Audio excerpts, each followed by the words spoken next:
Hallo, ich bin der Christian, Werkstattleiter von IPC Computer, und heute will ich euch in einem kurzen Video zeigen, wie man eine Strombuchse mit Kabel austauscht.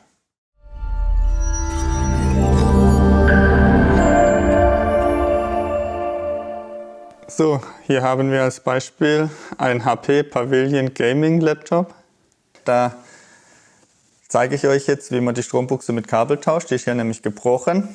Bei HP ist es eigentlich fast immer so, dass die Strombuchse mit dem Kabel am Mainboard angeschlossen ist. Man sieht sie hier auch, die Strombuchse. Von außen kann man nicht wirklich sehen, ob die Strombuchse mit Kabel am Laptop verbunden ist oder gelötet. Dazu muss man das Gerät dann schon öffnen oder bei uns im Shop schauen, ob es die Strombuchse mit Kabel am Lager gibt. Im Prinzip gibt es auch nur zwei Varianten. Entweder ist die Strombuchse über Kabel am Mainboard aufgesteckt oder sie ist direkt aufs Mainboard gelötet. Vorteil der Strombuchse mit Kabel ist natürlich, dass man sie einfach selbst ohne technische große Anforderungen tauschen kann. Ja, Öffnen vom Gerät, Schraube habe ich schon draußen. Wie du dein Gerät öffnen kannst, findest du möglicherweise in unserer Videoreihe Mein Laptop von innen, wo man für viele Geräte Videos habe. In dem Fall einfach die Bodenplatte abnehme. Wenn ihr das Gerät auf habt, erstmal natürlich den Akku abstecken. Und dann sieht man hier, da wird die Strombuchse am Mainboard angesteckt, die läuft hier rum und sitzt hier hinten in dem Fall, wird hier noch über das Scharnier ein bisschen fixiert im Gehäuse. Das heißt, es müssen die drei Schrauben raus und es muss hier vom Mainboard abgesteckt werden. Ich stecke es als erstes mal hier vom Mainboard ab, einfach nach hinten rausziehen. Das Prinzip ist eigentlich fast immer das gleiche, auch bei anderen Herstellern, wo die Strombuchse mit Kabel angeschlossen ist. Ja. Zu der Strombuchse selber muss man dazu sagen, die sind immer anders bei jedem Modell. Auch anderer Stecker auf dem Mainboard, andere Länge vom Kabel. Also kann man jetzt nicht irgendwie sagen, man kann sie individuell modellübergreifend verwenden. Ist immer individuell.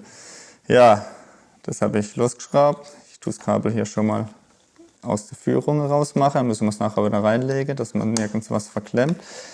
Dann muss man das Scharnier entweder mit den Fingernägeln oder mit einem Werkzeugchen ein bisschen hochklappen. Und dann kann man sie eigentlich auch schon hier rausholen.